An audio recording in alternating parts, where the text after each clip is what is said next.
Inilapag ng lalaki ang divorce papers sa harapan ng asawa. Pirmahan mo na, Althea. Gusto ko na makipaghiwalay sa'yo. Naging seryoso ang anyo ng babae. Pumapayag ako, pero sa isang kondisyon. Gawin mo akong tunay na asawa, Jacob. Isang gabi lang. Isang gabi na itatrato mo akong asawa sa loob ng kwartong ito. Iparamdam mo sa akin na kahit isang beses, naging iyo ako at naging akin ka. Magandang araw, Angels. Isa na muling full story ang nais kong ibahagi sa inyo na siguradong magbibigay kilig at inspirasyon sa bawat isa. Tunghayan natin ang kwento ni na Jacob at Althea. Pero bago tayo magpatuloy, kung bago ka pa lamang sa ating channel, ay pakilike po ng ating video, paklik din ang subscribe button, gayon din ang bell icon para lagi kayong updated sa mga parating ko pang uploads.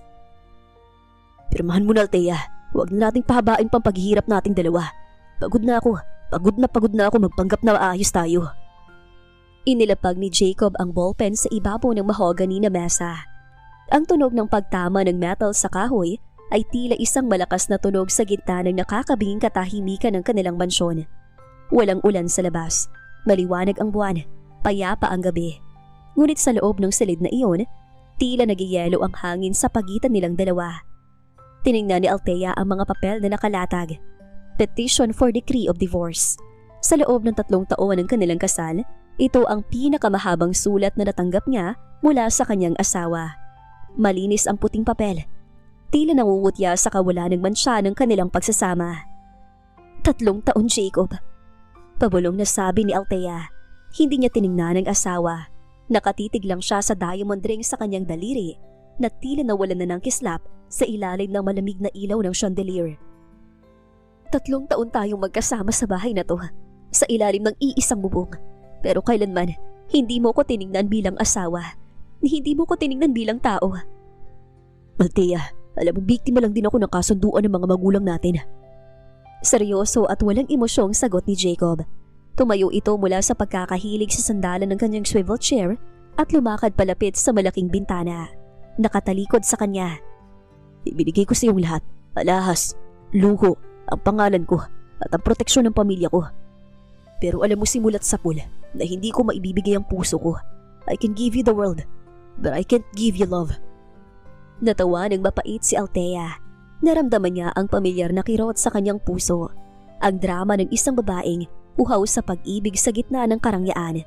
Isang gintong hawla na siya mismo ang nagkulong sa sarili dahil sa pag-asang balang araw, lilingunin din siya ng lalaking pinakamamahal niya. Ang puso mo? Hindi ko naman hiningi ang puso mo, Jacob. Dahil alam kong matagal nang may nagmamay-ari niyan. Alam ko kung kanino tumitibok yan tuwing wala ka sa bahay na to. Sambit ni Althea habang dahan-dahang tumatayo. Nilapitan niya ang asawa. Bawat hakbang ay tila may kasamang bigat ng 3 taong pagtitiis. Pero asawa mo ako sa batas. 3 taon tayong natulog sa magkaibang silid. 3 taon na nidulo ng daliri ko. Hindi mo hinawakan ng may pagmamahal. 3 taon akong Mrs. Garcia sa labas. Pero sa loob ng kwartong to, isa lang akong estranghero sa buhay mo. Humarap si Jacob. Ang kanyang mga mata ay tila 2 pirasong yelo. At yun ang dahilan kung bakit tinatapos ko ng pagsasama natin. Ayoko na maging unfair sa'yo. You deserve someone who can love you properly. Someone who can touch you the way you want. Hindi ako yun, Althea. Hindi ako magiging yun. Hinawakan ni Althea ang braso ni Jacob. Ito ang unang pagkakataon na naglakas loob siyang hawakan ng asawa ng ganito kahigpit. Naramdaman niya ang muscle nito sa ilalim ng mamahaling suit. Pipirmahan ko yan. Ibibigay ko sa iyo ang kalayaang hinihingi mo para makasama mo na siya. Pero sa huling pagkakataon, Jacob, may isang hiling ako. Isang hiling na hindi kayang bayaran ng kahit anong settlement money na nakasulat sa papel na yan. Kumunot ang noo ni Jacob. Ang kanyang panga ay nag-igting. Ano yun? Pera? Share sa kumpanya? Isang isla? Sabihin mo lang, ibibigay ko. Umiling si Althea. Ang kanyang mga mata ay nagsisimula ng mangilid ang luha, pero nanatiling matapang ang tingin. Ang kanyang boses ay naging paos, ngunit puno ng determinasyon. Gawin mo akong tunay na asawa, Jacob. Isang gabi lang. Isang gabi na itatrato mo akong asawa sa loob ng kwartong ito. Iparamdam mo sa akin na kahit isang beses, naging iyo ako at naging akin ka. Pagkatapos na yon, kahit hindi na sumikat ang araw, pipirmahan ko ang bawat pahina ng diborsyong yan nang walang tanong. Just one night of being your real wife. Then you can have your freedom. Natigilan si Jacob. Sa unang pagkakataon sa loob ng 3 taon, nakakita si Althea ng kakaibang kislap sa mga mata ng asawa. Isang madilim at mapanganib na emosyon. Nanatiling estatwa si Jacob sa kanyang kinatatayuan. Ang hiling ni Althea ay tila isang malakas na sampal na gumising sa kanyang natutulog na sistema. 3 taon niyang pinilit na maging bato. 3 taon niyang tiningnan si Althea bilang isang obligasyon, isang dekorasyon sa kanyang tagumpay, at isang paalala ng pamilyang nagdikta ng kanyang buhay. Pero sa gabing to, ang dekorasyon ay nagsalita ng may apoy sa mga mata. Nahihibang ka na ba, Althea? Mahinang tanong ni Jacob. Ang boses niya ay gumaragal ng bahagya. Gusto mong ibigay ang sarili mo sa lalaking iiwan ka rin naman bukas ng umaga? Gusto mong itayo ang dangal mo para sa isang gabi na wala namang kahulugan? Dangal? Natawa si Althea, isang tawang puno ng pait na humahaplos sa pandinig ni Jacob. Anong dangal ang pinagsasasabi mo, Jacob? Ang dangal ko ay matagal nang nawala sa tuwing lumalabas ka ng pinto para puntahan ang babae mo. Ang dangal ko ay unti-unti nang nadudurog sa tuwing magkadabi tayo sa kama, pero tila may pader na semento sa pagitan nating dalawa. I don't want your respect anymore. I want you to look at me, just once, as a woman. Dahan-dahang lumapit si Jacob. Bawat hakbang niya ay tila nagpapaliit sa mundo ni Althea. Ramdam ni Althea ang init na nagmumula sa katawan ng asawa. Isang init na kailanman ay hindi niya nakuha. Huminto si Jacob sa tapat niya. Sapat na para maamoy ang bango ng sabon at alak sa hininga nito. Baka pagsisihan mo to. Kapag ginawa natin to, wala nang bawian. Hindi ko mabuburang mangyayari sa gabing to. Sa oras na, lumagda ka sa papel na yan bukas. Wala na akong balak bumalik sa dati, Jacob. Gusto ko lang maramdaman na hindi ako basura. Na kahit isang gabi, naging sapat ako para hawakan mo. Pagkatapos nito, malaya ka na. Magiging malaya na tayong dalawa. Hinawakan ni Jacob ang baba ni Althea at inangat ito. Sa ilalim ng maliwanag na ilaw, nakita ni Jacob ang ganda ng asawa na matagal niyang pilit na binaliwala. Ang labi nitong nanginginig, ang mga matang puno ng pagsusumamo, at ang balat na tila porselana sa sobrang kinis. Sa unang pagkakataon, hindi ang kasunduan na nakikita niya, kundi ang babaeng nagngangalang Althea. Isang gabi, ulit ni Jacob. Ang kanyang mga mata ay nagdilim sa paraang hindi pa nakikita ni Althea. Isang gabi lang, Althea. Gagawin ko ang gusto mo, pero huwag kang iiyak kapag natapos ng lahat. Huwag mong hihilingin na manatili ako. Hindi ako iiyak. Kasinungalingan ni Althea. Biglang hinila ni Jacob ang bewang ni Althea palapit sa kanya. Ang pagkakalapat ng katilang mga katawan ay tila kuryenteng gumapang sa bawat ugat ni Althea. Inilapit ni Jacob ang kanyang labi sa tenga ng asawa. Then prove it. Ipakita mo sa akin na kaya mong panindigan ang hiling mo. Sa isang iglap, binuhat ni Jacob si Althea patungo sa malaking kama na saksi sa kanilang 3 panlalamig. Ngunit sa gabing ito, ang lamig ay mapapalitan ng naglalagablab na apoy na maaaring tumupok sa kanilang dalawa. O maging mitsa ng bagong simula. Dahan-dahang inilapag ni Jacob si Althea sa malambot na kama. Ang bawat hibla ng tela ay tila nagpaparamdam sa kanya ng bigat ng sitwasyon. Sa loob ng 3 taon, ang kamang ito ay nagsilbing hangganan ng 2 magkaibang mundo. Isang panig para sa asawa naghihintay at isang panig para sa lalaking pilit na umiiwas. Ngunit ngayong gabi, ang gitna ay wala na. Nanatiling nakatitig si Jacob sa asawa. Sa ilalim ng madilim na silid na tanging liwanag ng buwan mula sa bintana ang tumatanglaw, nakita ni Jacob ang totoong ganda ng kanyang asawa. Ang kanyang buhok na nakakalat sa puting unan, ang kanyang mga balikat na nanginginig sa kaba, at ang kanyang mga mata na tila nagsusumamo na huwag siyang iwan, o di kaya'y huwag siyang saktan nang higit pa sa kaya niyang gawin. Sigurado ka ba rito? Muling tanong ni Jacob.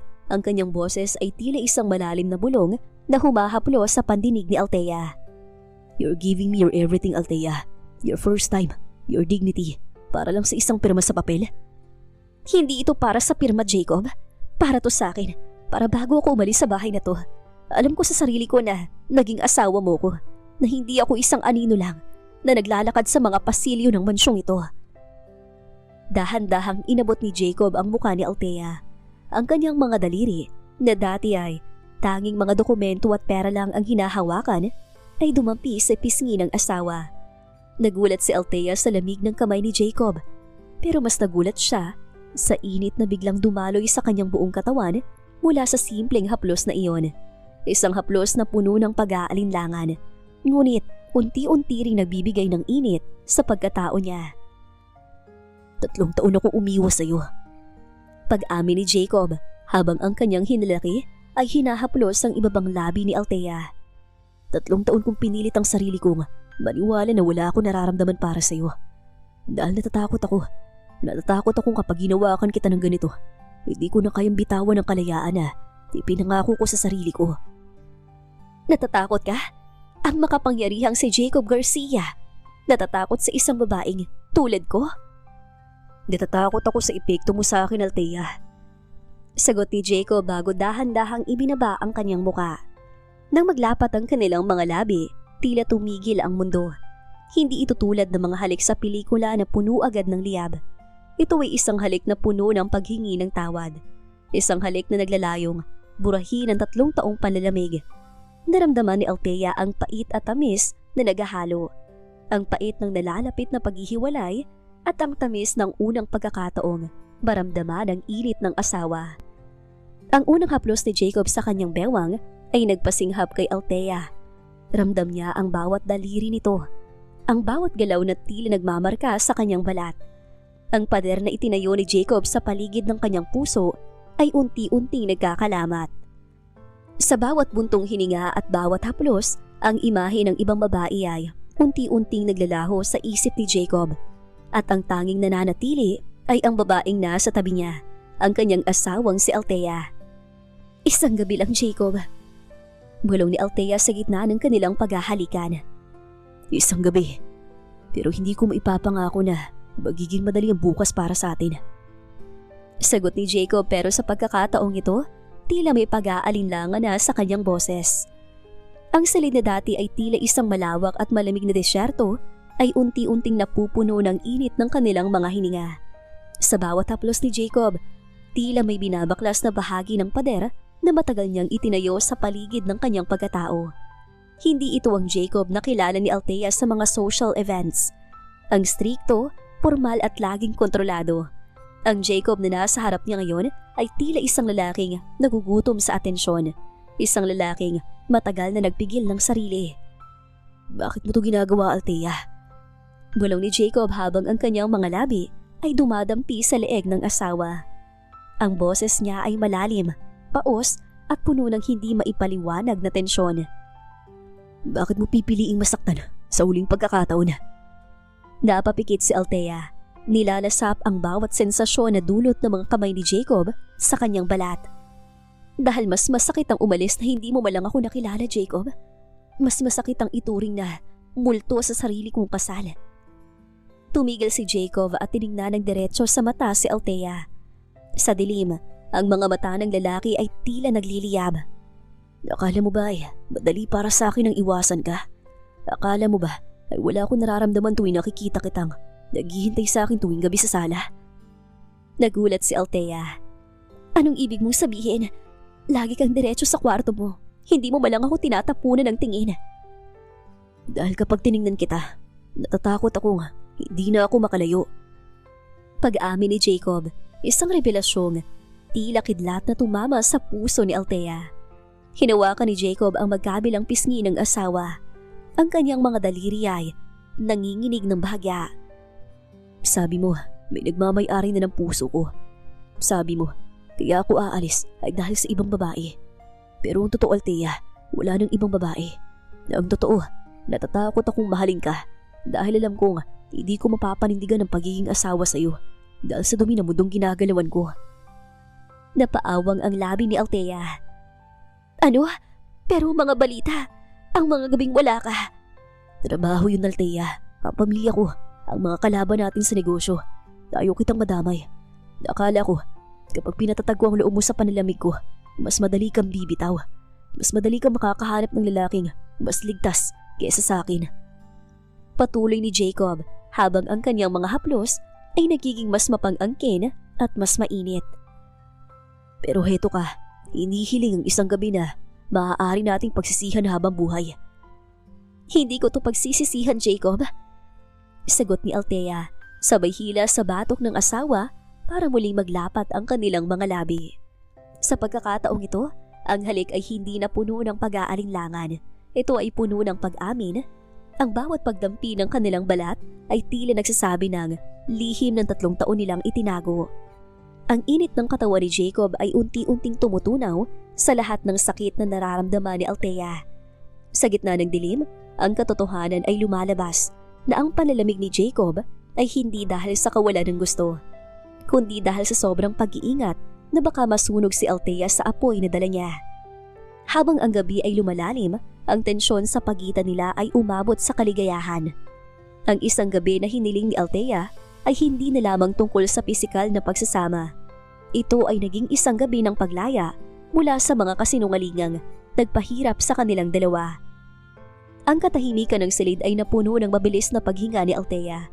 Sa bawat paggalaw ni Jacob, tila may bagong kuryenteng gumagapang sa kanyang balat. Hindi niya inakala na ang lalaking dati ay tila estatwa sa lamig ay may taglay palang ganitong init.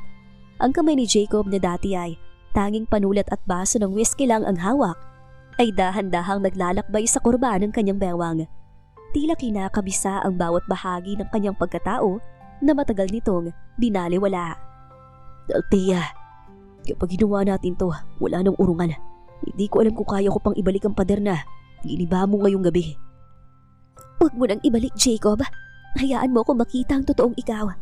Kahit ngayong gabi lang, kahit bukas ay wala na. Hindi na sumagot si Jacob. Sa halip, idinikit niya ang kanyang noo sa noo ni Althea. Ramdam nila ang init ng isa't isa. Ang mabilis na tibok ng kanilang mga puso na tila nakikipagkarera sa oras. Dahan-dahang tinanggal ni Jacob ang manipis na kasuotan ni Althea. Bawat pagkilos ay puno ng pag-iingat. Tila ba humahawak siya ng isang mamahaling porselana na ayaw niyang mabasag. Nang sa wakas ay wala ng hadlang sa pagitan ng kanilang mga balat, naramdaman ni Althea ang kakaibang pakiramdam ng pagiging buo. 3 taon siyang naging asawa sa pangalan. Ngunit, ngayon lang niya naramdaman na siya ay pagmamay-ari ng lalaking ito. At sa unang pagkakataon, naramdaman din niya na ang makapangyarihang si Jacob Garcia ay mahina sa kanyang piling. You're beautiful. Sambit ni Jacob, ang kanyang mga daliri ay marahang humahaplos sa pisngi ni Althea pababa sa kanyang leeg. I've spent 3 years trying to convince myself that you're just a contract, that you're just the girl my parents chose. But every night, when I hear you crying in the other room, it hurts me. Bakit hindi ka lumapit? Tanong ni Althea, ang luha ay muling naglanda sa kanyang mga mata. Bakit hinayaan mo ko mag-isa? Dahil alam kong kapag niyakap kita, hindi ko na kayang bitawan ang mga plano ko. Pag-amin ni Jacob, I wanted to set you free, Althea. Pero ngayong gabi, parang ako ang napapabilanggo sa'yo. Sa dulo ng kanilang emosyon, dahan-dahan nilang dinama ang init ng bawat isa. Isang masakit ngunit matamis na pakiramdam ang bumalot kay Althea. Napakapit siya ng mahigpit sa balikat ni Jacob. Ang bawat galaw ni Jacob ay tila isang sayaw na sila lamang ang may alam. Hindi ito ang marahas na galaw na inaasahan ni Althea. Ito ay isang sayaw ng 2 kaluluwang matagal na nagkawalay. Sa bawat pagdampi, tila may binubura silang sakit. Ang bawat buntong hininga ay naging awit ng pagpapatawad. Nang marating nila ang kaligayahan, tila tumigil ang pag-ikot ng mundo. Sa gitna ng pagod at pawis, nanatiling nakayakap si Jacob kay Althea. Ayaw bumitaw. Ang katahimikan ay muling bumalik, pero hindi na ito malamig. Ito ay isang katahimikang puno na mga tanong na wala pang sagot. Hinalikan ni Jacob ang noo ni Althea habang ang babae ay nakasubsob sa kanyang balikat.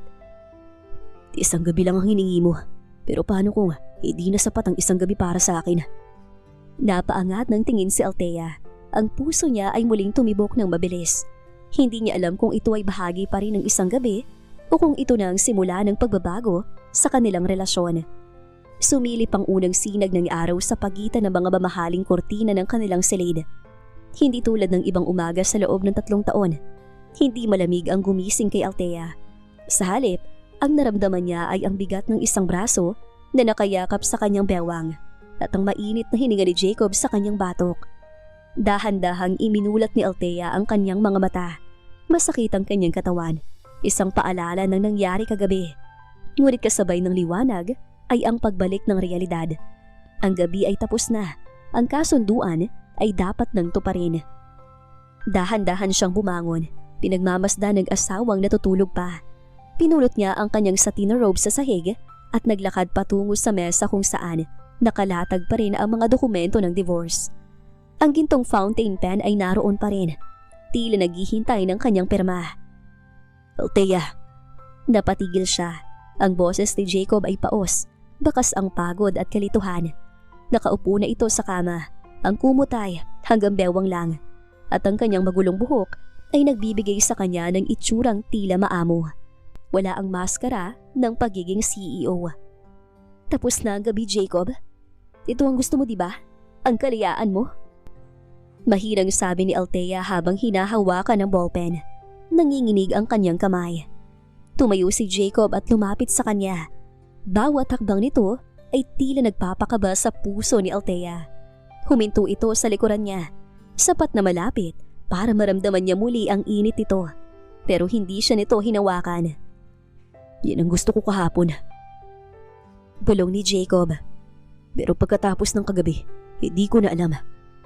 Natawa ng mapait si Althea. Ang luha ay muling naglanda sa kanyang pisngi. Huwag mong gawin to, Jacob. Huwag mo kong kaawaan dahil lang sa nangyari sa atin. Pinirmahan mo na to. Inihanda mo na ang lahat. Huwag mong bawiin dahil lang sa isang gabi na pagkakamali na hiniling ko. Pagkakamali bang tawag mo dun? Althea, 3 taon kong pinatay ang sarili ko para hindi ka hawakan dahil alam kong hindi kita mapoprotektahan sa gulo ng pamilya ko. Pero kagabi, naramdaman ko ang buhay na ipinagkait ko sa sarili ko. Do you really think I can just let you walk away after that?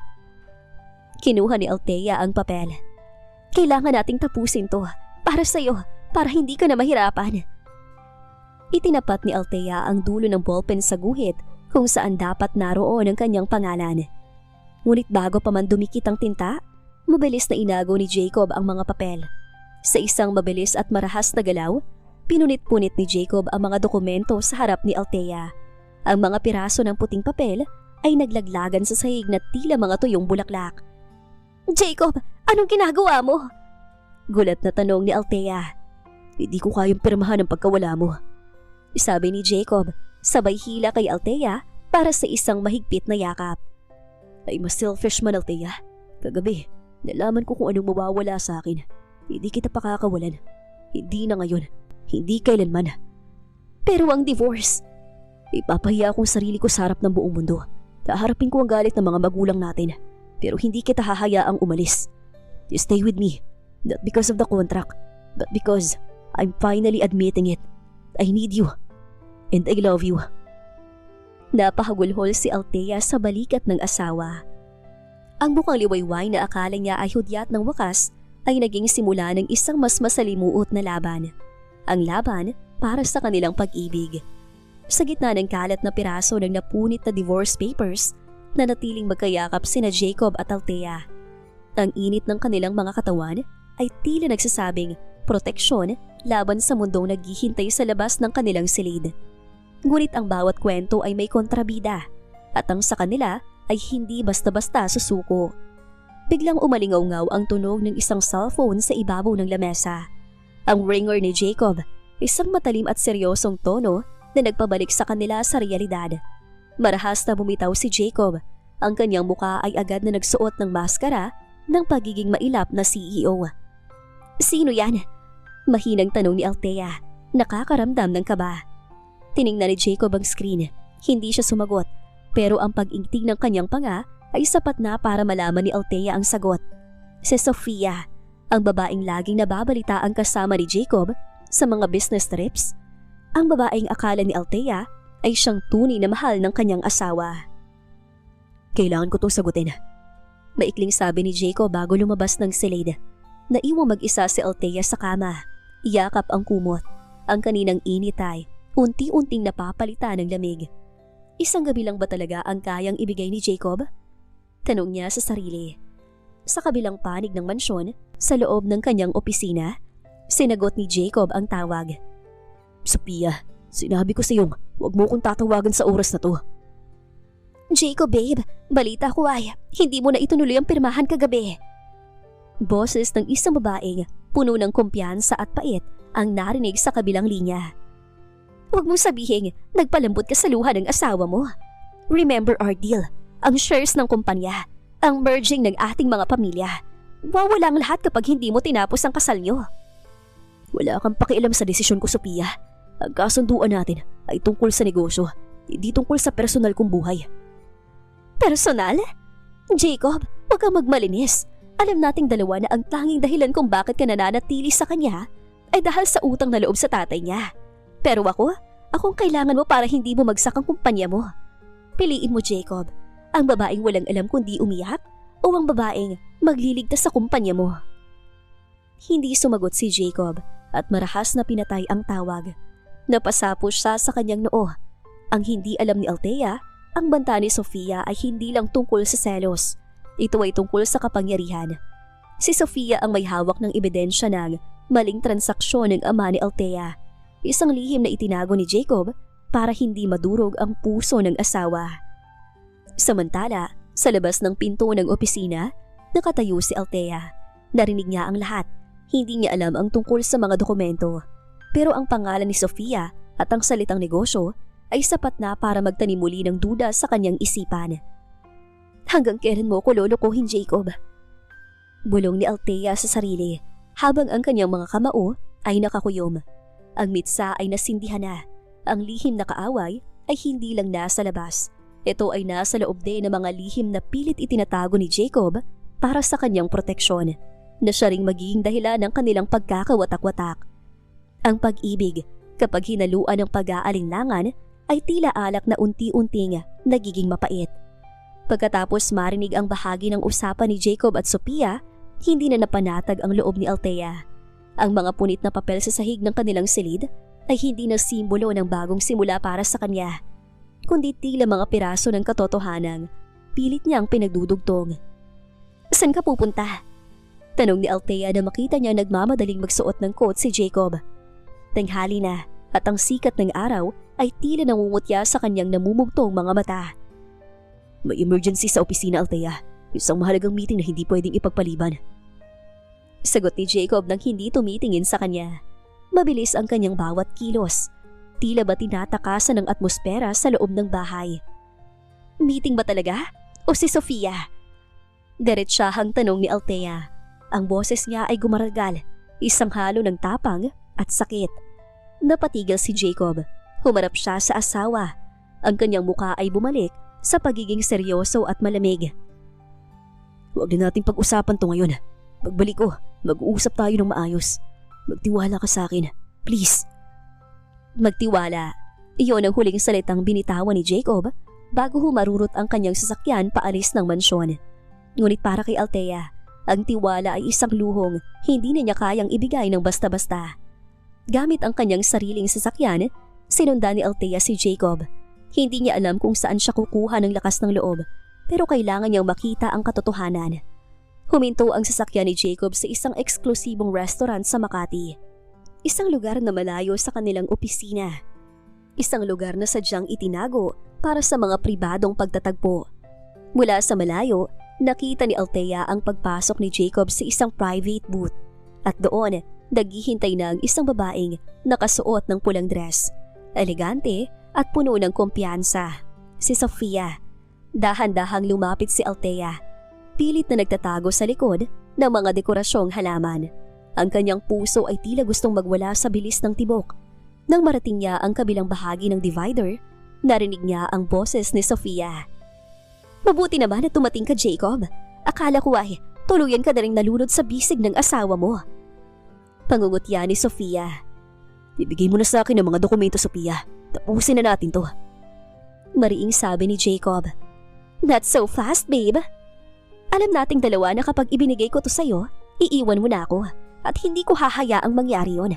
Mananatili ka sa akin o sisirain ko ang pamilya ni Althea. Mula sa kinatatayuan ni Althea, nakita niya ang tila pagtanggap ni Jacob sa hawak ni Sofia. Nakita niya ang pagyuko ni Jacob, tila ba sumusuko sa babae. Sa paningin ni Althea, hindi ito negosyo. Ito ay isang pagtataksil sa harap ng kanyang mga mata. Hindi na nakapagpigil si Althea. Lumabas siya mula sa kanyang pinagtataguan. Ang kanyang muka ay basang-basa na ng luha. Kaya ba hindi mo na muna pinirmahan ang divorce, Jacob? Dahil mas masarap akong gawing hibang habang kasama mo siya? Gulat na napalingon si Jacob. Althea, anong ginagawa mo rito? Tama na, Jacob. Ang isang gabi na hiningi ko, yun na palang huling pagkakamali ko. Tumigil ang mundo sa loob ng marangyang restaurant. Ang kalansing ng mga kubyertos at mahinang instrumental na musika ay tila naglaho. Napalitan ng mabigat na paghinga ni Althea. Nakatayo siya sa harap ng mesa ni na Jacob at Sofia. Ang kanyang mga kamao ay nanginginig sa tindi ng puot at pait na nararamdaman. Althea, makinig ka sa akin. Mali ka ng iniisip mo. Mabilis na tumayo si Jacob. Sinubukang hawakan ng asawa pero mabilis na umiwas si Althea. Hindi ang iniisip ko? Isang mapait na tawa ang kumuwala sa mga labi ni Althea habang tumitingin kay Sofia na ngayon prenteng nakaupo at may nakakalokong ngiti. Nakita ko kayo, Jacob. Nakita ko kung paano mo hinayaang hawakan kanya. Nakita ko kung paano mo ko tinalikuran kaninang umaga pagkatapos ng lahat ng nangyari sa atin kagabi. Althea, darling. Sumingit si Sofia. Ang boses ay tila ng aasar. Huwag kang masyadong emosyonal. Hindi mo ba naiisip? Ang isang gabi hindi sapat para burahin ang 3 taon na hindi kanya ginusto. Jacob is just being practical. He needs me. Tumahimik ka, Sofia. Bulyaw ni Jacob. Humarap siya muli kay Althea. Ang kanyang mga mata ay puno ng pagsusumamo. Umuwi na tayo, Althea. Na tayo mag-usap. Ipapaliwanag ko ang lahat. Bakit, Jacob? Para makagawa ka na naman ng bagong kasinungalingan? Hinarap ni Althea si Jacob. Ang luha ay tuloy-tuloy ang pag-agos. Ibinigay ko sa iyo ang lahat kagabi. Ang dangal ko. Ang huling hibla ng pag-asa ko. Akala ko sapat na yun para makita mo ko. Pero heto ka pa rin. Nakikipag-ugnayan sa babaeng sumisira sa atin. Sumisira sa inyo? Tumayo na rin si Sofia. Inilapag sa mesang isang makapal na brown envelope. Althea, masyado kang bulag sa pagmamahal. Akala mo ba ay prinoprotektahan ka ni Jacob dahil mahal ka niya? Ginagawa niya to dahil sa utang na loob sa tatay mo. At dahil ayaw niyang malaman mo na ang kagalang-galang mong ama ay isang magnanakaw. Tila tumigil ang pagtibok ng puso ni Althea. Anong sinasabi mo? Sofia, wag! Ang tatay mo, Althea. Patuloy ni Sofia. Ang bawat salita ay tila sampal. Nag-withdraw siya ng bilyon-bilyong pondo mula sa kumpanya ni Jacob nung nagsisimula pa lang kayo. Isang malaking embezzlement. Si Jacob ang nagtakip niyon sa loob ng 3 taon. Ang kasunduan na sinasabi niyo, iyon ang kabayaran para hindi mabulok sa kulungan ng tatay mo. At ang mga dokumentong hawak ko ngayon, itong magpapatunay niyon sa publiko kapag hindi sumunod sa akin si Jacob. Napalingon si Althea kay Jacob. Umaasang itatanggi nito ang lahat. Pero ang pag-iwas ng tingin ni Jacob at ang pagkakakuyom ng kanyang panga ang nagsilbing kumpirmasyon. Totoo ba, Jacob? Pabulong na tanong ni Althea. Kaya mo ba ako pinakasalan? Kaya mo ba ako tiniis sa loob ng 3 taon? Dahil sa kasalanan ng tatay ko?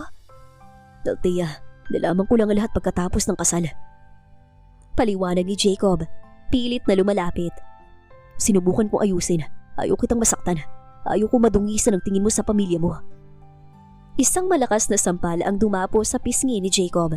Hindi lang pisngi ang namula, kundi pati ang puso ni Jacob sa harap ng maraming tao. Ang galing mo, Jacob. Ginamit mo ang awa mo para madatili ako sa tabi mo. Akala ko ba ay pinoprotektahan mo ako? Hindi, Jacob. Ikinulong mo ko sa isang kasinungalingan. Mas pipiliin ko pang malaman ng totoo kaysa maging asawa ng isang lalaking napipilitan lang dahil sa awa at utang na loob. Tinalikuran ni Althea ang dalawa. Bawat hakbang niya palayo ay tila pagkadurog ng kanyang mundo. Hindi niya alam kung sino ang dapat niyang kamuhian. Ang ama niyang naging masama, si Sofia na mapang-api, o si Jacob, ang lalaking minahal niya ng husto pero naging pinakamalaking anino sa kanyang buhay. Hindi lumingon si Althea. Sa bawat hakbang niya palabas ng restaurant, tila may bahagi ng kanyang puso na naiiwan sa sahig, nadudurog sa ilalim ng kanyang mga sapatos. Ang hangin sa labas ay mainit, ngunit sa loob niya ay tila may namumuong yelo. Ang katotohanan tungkol sa kanyang ama at ang awa ni Jacob ay mas masakit pa sa 10 divorce papers.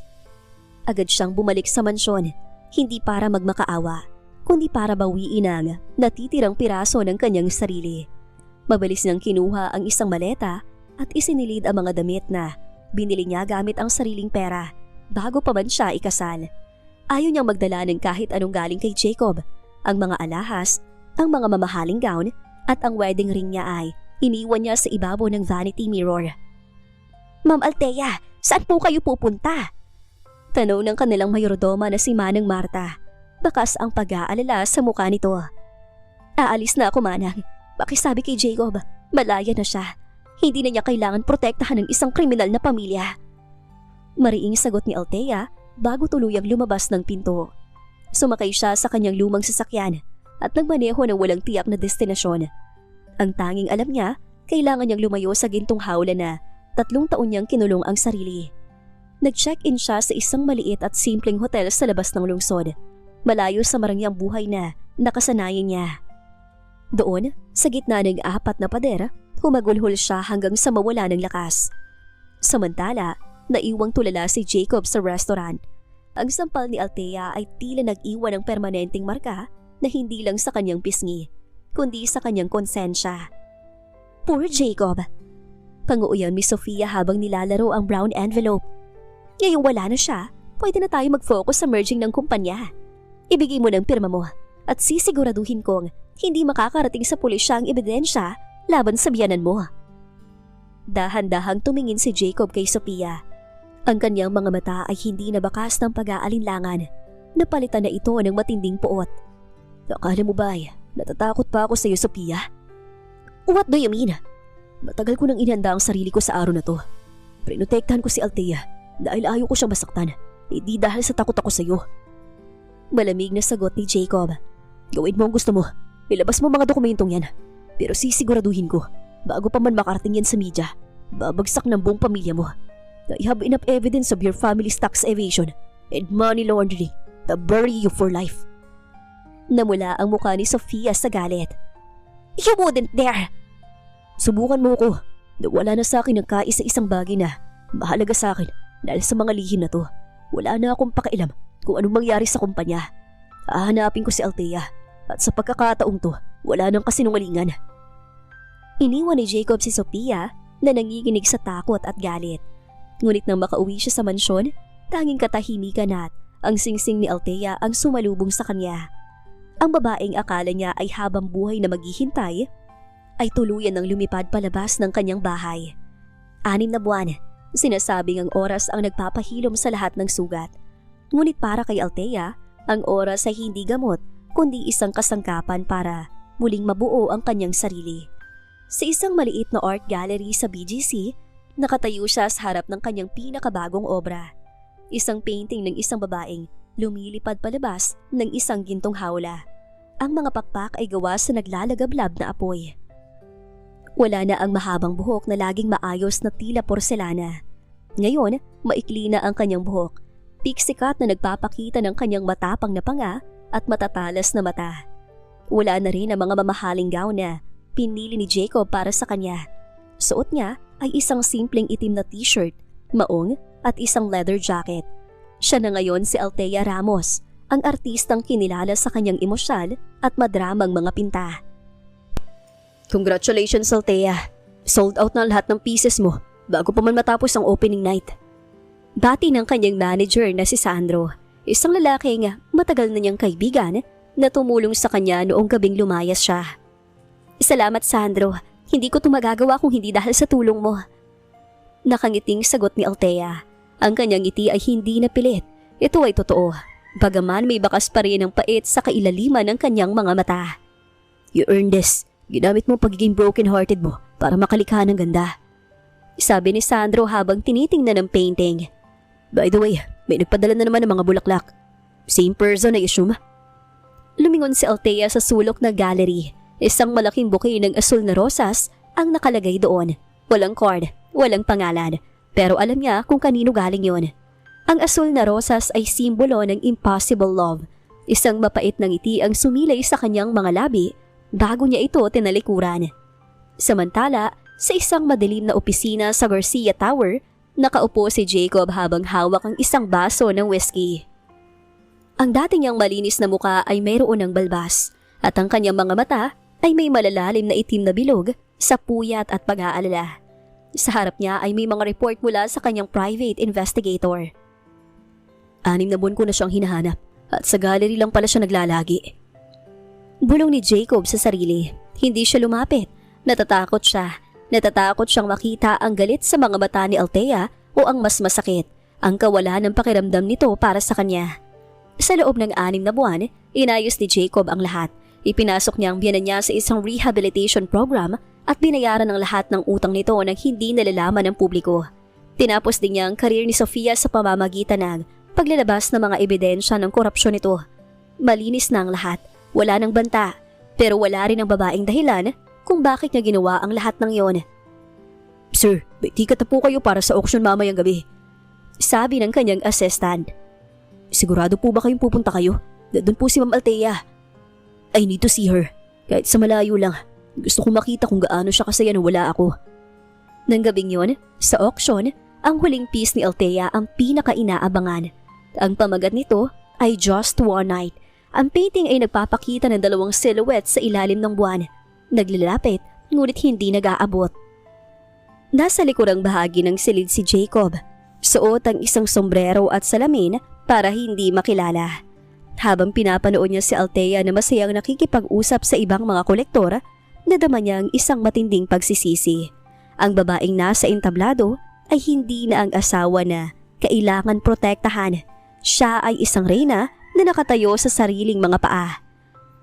Going once! Going twice!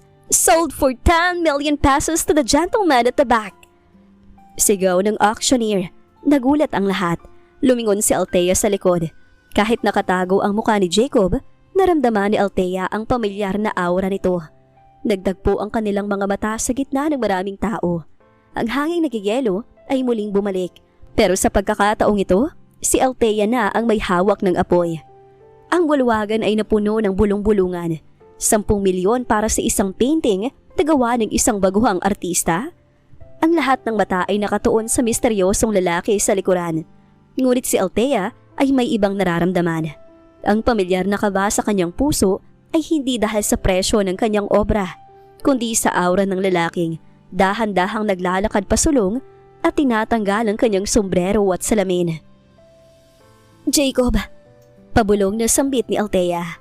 Ang lalaking dati ay laging plansyado ang suot at puno ng otoridad ay tila nagbago. Bagaman suot pa rin ang mamahaling suit, bakas sa kanyang mga mata ang pagod na hindi kayang itago ng kahit anong yaman. Huminto si Jacob sa tapat ni Althea. Ang distansya nila ay tila 1 milya ang layo dahil sa mga buwan na nagdaan. Magandang painting, Althea.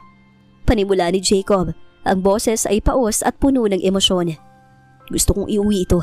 Gusto kong maalala ang gabing tinutukoy mo rito sa bawat araw na wala ka. Hindi nakapagsalita si Althea. Ang galit na inipon niya sa loob ng 6 na buwan ay tila natutunaw. Pinalitan ng isang malalim na lungkot. Ngunit bago pa man siya makasagot, isang kamay ang pumatong sa kanyang balikat. Isang kamay na protektado at pamilyar. Salamat sa pagbili, Mr. Garcia. Malaking tulong to para sa foundation na sinusuportahan ni Althea. Singit ni Sandro. Lumapit ito at tumayo sa pagitan ni Jacob at Althea. Isang pader na hindi basta-basta matitibag. Tiningnan ni Jacob si Sandro mula ulo hanggang paa. Ang kanyang panga ay nag-igting. Ang dating selos na itinago niya ay biglang nagwala. Sino ka? I'm Sandro, Althea's partner, in business and in life. Sagot ni Sandro nang may matapang na tingin. Alam ni Sandro ang lahat ng hirap na pinagdaanan ni Althea dahil sa lalaking nasa harap nila. And I think it's time for you to leave. Tapos na ang auction. Althea, kailangan nating mag-usap. Hindi pinansin ni Jacob si Sandro. Ang kanyang mga mata ay nananatiling nakatingin sa asawa. Inayos ko ng lahat. Wala na si Sofia. Ang tatay mo, nasa maayos na kalagayan na siya. I cleared everything. Please, give me 5 minutes. 5 minutes? Natawa ng mapait si Althea.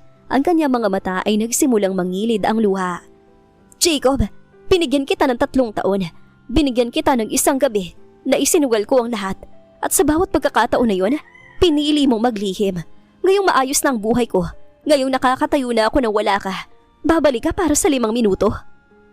I'm sorry, Althea. I was wrong. I was a coward. Mr. Garcia, sabi ko, umalis ka na. Mariing sabi ni Sandro. Hinahawakan ang braso ni Jacob para itulak ito palayo. Bitawan mo ko. Buliyaw ni Jacob at sa isang iglap, tila bumalik ang tensyon sa pagitan ng dalawang lalaki. Tama na! Jacob, umalis ka na. Sandro, okay lang ako. Hinarap ni Althea si Jacob ng may determinasyon. Ang painting na binili mo, yan ang huling bagay na makukuha mo sa akin. Ang divorce papers na pinunot mo noon, nagpadala na ako ng bago sa opisina mo. Pirmahan mo na, Jacob. Yun na lang ang huling hiling ko. Tinalikuran ni Althea si Jacob at naglakad palayo kasama si Sandro. Naiwan namang nakatayo si Jacob sa gitna ng gallery. Hawak ang resibo ng 10 milyong painting, habang ang babaeng mahal niya ay tuluyan ng lumakad patungo sa bisig ng iba. Ang mga sumunod na araw pagkatapos ng auction ay tila isang mabilis na bangungot para kay Althea. Sa kabila ng tagumpay ng kanyang art gallery, isang madilim na balita ang biglang sumambulat sa lahat ng tabloid at social media platforms. Ang lihim sa likod ng pintura, anak ng isang magnanakaw, nagtatago sa likod ng sining. Lumabas ang mga dokumentong matagal nang itinatago, ang tungkol sa embezzlement ng kanyang ama. Hindi sapat ang pagkakakulong ni Sofia para mapigilan na naikalat nito bago pa man ito bumagsak. Ang mga kliyente ni Althea ay nagsimulang mag-back out at ang kanyang gallery ay pinigilan ng mga otoridad para sa investigasyon. Althea, kailangan nating lumipat. Masyadong mainit ang media sa labas. Sabi ni Sandro habang sinusubukang harangan ng mga bintana ng gallery mula sa mga paparazzi. Bakit ngayon pa, Sandro? Ngayong maayos na lahat. Bakit kailangan madamay ang sining ko sa kasalanan ng tatay ko? Sa kalagitnaan ng kaguluhan, isang live press conference ang bilang umayre sa lahat ng news channels. Ang mukha ni Jacob Garcia ang bumungad sa screen. Nakasuot siya ng itim na suit. Mukhang formal pero may determinasyon sa kanyang mga mata na hindi pa nakikita ng publiko noon. Magandang hapon sa inyong lahat. Panimula ni Jacob, ang kanyang boses ay kalmado. Ngunit bawat salita ay tila may bigat ng 1,000 tonelada. Nandito ako para linawin ko ang mga bali-balitang lumalabas tungkol sa pamilya ng asawa ko, si Althea Ramos Garcia. Napatigil si Althea sa panonood. Ang kanyang puso ay tumitibok na mabilis. Ang mga dokumentong nakita niyo ay totoo. Pag-amin ni Jacob na nagdulot ng ingay sa mga reporter sa harap niya. Ngunit may isang bagay na hindi ninyo alam. Ang perang sinasabing kinuha ng biyanan ko ay hindi ninakaw. Ito ay bahagi ng isang lihim na investment agreement na ako mismo ang pumirma. Ang lahat ng kakulangan sa pondo ay pagkakamali ng aking administrasyon, hindi ng pamilya Ramos. Jacob, anong ginagawa mo? Bulong ni Althea sa harap ng TV. Alam niyang nagsisinungaling si Jacob para protektahan siya. Sinisira ni Jacob ang sarili niyang reputasyon para lang malinis ang pangalan niya. Dahil sa kapabayaan kong ito, ngayong araw, formal ako nagbibitiw bilang CEO ng Garcia Group of Companies. Ibinibigay ko ang lahat ng aking shares at posisyon sa Board of Directors. Mula sa sandaling to, wala na akong koneksyon sa kumpanya. Ginagawa ko to para patunayan na walang kinalaman ng asawa ko sa kahit anong isyong pinansyal. Siya ay isang biktima na maling pamamahala ko. Nagkagulo ang mga reporter. Ang makapangyarihang si Jacob Garcia ay bumaba sa trono para sa isang babae. At sa asawa ko, kung nanonood ka man, sabi mo noon, gusto mo maramdaman na naging asawa mo ko. 3 taon kitang ikinulong sa anino ko. Ngayon, hayaan mong ako naman ang mawala sa anino mo para makalaya ka ng husto. Ibinibigay ko ng lahat, Althea. Wala na akong kumpanya, wala na akong yaman, wala na akong pangalan. Ang tanging natitira sa akin ay ang lalaking nagmamahal sa iyo ng totoo. Malaya ka na at malaya na rin ako sa mga lihim ko. Pinatay ni Jacob ang mic at naglakad palabas ng entablado. Iniiwan ang lahat ng kanyang pinaghirapan sa loob ng maraming taon. Naiwang tulala si Althea. Ang sakripisyo ni Jacob ay higit pa sa 10 milyong painting. Ibinigay nito ang kanyang buong pagkatao para lang hindi madungisan ang pangarap ni Althea. Sandro, tawag ni Althea. Ang boses ay nanginginig. Alam ko, puntahan mo na siya, Althea. Ang ganyang klaseng sakripisyo. Hindi yan ginagawa ng isang lalaking awa lang ang nararamdaman. Balikan ang asawa mo at lahat ng ginagawa niya ay para sa'yo. Dali-dali lumabas si Althea sa likod ng gallery. Hindi na inintindi ang mga reporter. Kailangan niyang mahanap si Jacob. Kailangan niyang makita ang lalaking handang mawalan para lang sa kanya. Ang mansyon ng mga Garcia na dati ay puno ng kasambahay, mamahaling gamit at mabigat na otoridad ay tila naging isang simpleng tahanan. Wala na ang mga painting sa dingding. Wala na ang mga kristal na chandelier na dati ay nagbibigay ng peking kislap sa kanilang pagsasama. Ang tanging natitira ay ang tunog ng takong ni Althea na umaalingaw-ngaw sa malawak at bakanteng sala. Sa gitna ng silid, nakatayo si Jacob. Nakatalikod siya, nakatingin sa malaking bintana kung saan tanaw ang hardin na dati ay pinapangarap ni Althea na tamna ng mga rosas. Wala na siyang suot na suit, isang simpleng puting polo na nakatupi ang manggas at maong na lang ang suot nito. Bakit mo ginawa yun, Jacob? Basag na boses ni Althea ang bumasag sa katahimikan. Dahan-dahang humarap si Jacob. Ang kanyang mga mata ay pagod. Ngunit sa unang pagkakataon sa loob ng maraming taon, ngumiti ito sa kanya. Alin doon, Althea? Ang pag-ako ko sa kasalanan ng tatay mo o ang pagbitiw sa kumpanya?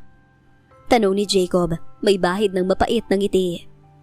Dahil kung ang itatanong mo ay kung bakit, ang sagot ay simple lang. Mas mahalaga ka kaysa sa kahit anong posisyon sa board of directors. Mas mahalaga ang kaligayahan mo kaysa sa bilyon-bilyong halaga ng shares. Ganun kita kamahal, Althea. Pero sinira mo ang sarili mo. Sinabi mo sa buong mundo na ikaw nagkamali. Paano ka na? Wala ka ng kumpanya. Wala ka ng pera. Wala ka ng pangalan. Hinawakan ni Jacob ang magkabilang kamay ni Althea. Pinipigilan ang paghampas nito. Hinila niya ang babae ng malapit sa kanya hanggang sa maramdaman nila ang mabilis na tibok ng puso ng isa't isa. Althea, tignan mo ko. 3 taon kitang pinanood mula sa malayo. Tabang suot ang pangalan ko na tila ba isang mabigat na kadena. 3 taon kitang tiniis na hindi hawakan dahil akala ko sapat nang protektahan ka sa malayo. Pero nung gabing hilingin mong isang gabi, doon ko nalaman na mas nakakasira ang pananahimik kaysa sa pagsasabi ng totoo. Hindi mo kailangan magsakripisyo ng ganito. Hikbi ni Althea. Ang kanyang noo ay sumandal sa balikat ni Jacob. Sapat na sa akin ang laman kong hindi mo ko kinamumuhian. Kinamumuhian? Natawa ng mahina si Jacob at inangat ang baba ni Althea. Gabi-gabi ako nagigising dahil gusto kitang puntahan sa kabilang silid nun. Gabi-gabi ako nakikipag-away sa sarili ko dahil bawat ngiti mo, bawat luwah mo ay tila humiila sa akin pabalik. I didn't hate you, Althea. I was obsessed with protecting you to the point that I destroyed us. Jacob? Wala nang divorce papers, Althea. Actually, wala na rin ang bahay na to. Naibenta ko na para bayaran ang mga natitirang utang ng pamilya mo at para linisin ang pangalan mo. Ang tanging dala ko na lang ngayon ay ang sarili ko. At ang tanong, sapat na bang lalaking to para sa'yo? Ang lalaking walang maibibigay na alahas, kundi ang puso niya na matagal nang sa'yo. Napaawang ang labi ni Althea. Ang kilig na nadadamay niya sa sandaling yon ay tila mas matindi kesa sa kahit anong painting na naiguhit niya. Ang lalaking dati ay tila abot langit ang layo ay narito ngayon, nagsusumamo sa kanyang paanan. Sabi mo noon, isang gabi lang bago tayo mag-divorce. Pero Jacob, hindi ko kayang pirmahan yon. Hindi ko kayang bitawan ng lalaking handang maging pulubi para lang sa akin. So, anong ibig mo sabihin? Ibig kong sabihin, magsisimula tayo. Hindi sa mansyong to, hindi sa ilalim ng mga anino ng magulang natin. Magsisimula tayo sa isang maliit na bahay kung saan ako magpipinta at ikaw ang magluluto. Isang buhay na walang lihim, Jacob. Isang buhay na hindi lang hanggang bukang liwayway. Hindi na hinintay ni Jacob ang susunod na sasabihin ni Althea. Sinakop niya ang labi nito ng isang halik na puno ng pangako.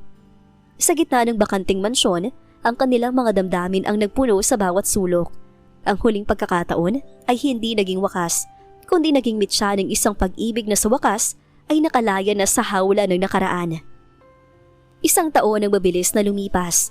tila isang pinturang dahan-dahang natutuyo upang ipakita ang tunay na ganda ng obra. Ang ingay ng syudad at ang pait ng nakaraan ay tila mga anino na lamang sa tuluyang nilamon ng liwanag. Sa isang malawak at modernong bahay sa itaas ng burol sa Tagaytay, ang bawat sulok ay hindi na amoy formalidad. Ito ay amoy tahanan. Si Althea ay nakatayo sa kanyang sariling art studio sa ikalawang palapag. Ang sikat ng araw ay humahalik sa kanyang muka, na ngayon ay mas nagniningning kesa sa alinmang diamanteng isinuot niya noon. Wala na ang takot sa kanyang mga mata. Siya na ngayon ang kinikilalang Phenomenal Artist of the Year. Ang kanyang mga painting na dati ay puno ng kalungkutan ay pinag-aagawan na ngayon ng mga kolektor sa buong mundo dahil sa temang pag-asa at paglaya. Huminga ng malalim si Althea at hinawakan ng kanyang lumalaking tiyan. 7 buwan na ang pinagbubuntis niya. "Huwag kang masyadong malikot, anak," bulong niya habang nararamdaman ang mahinang sipa sa loob.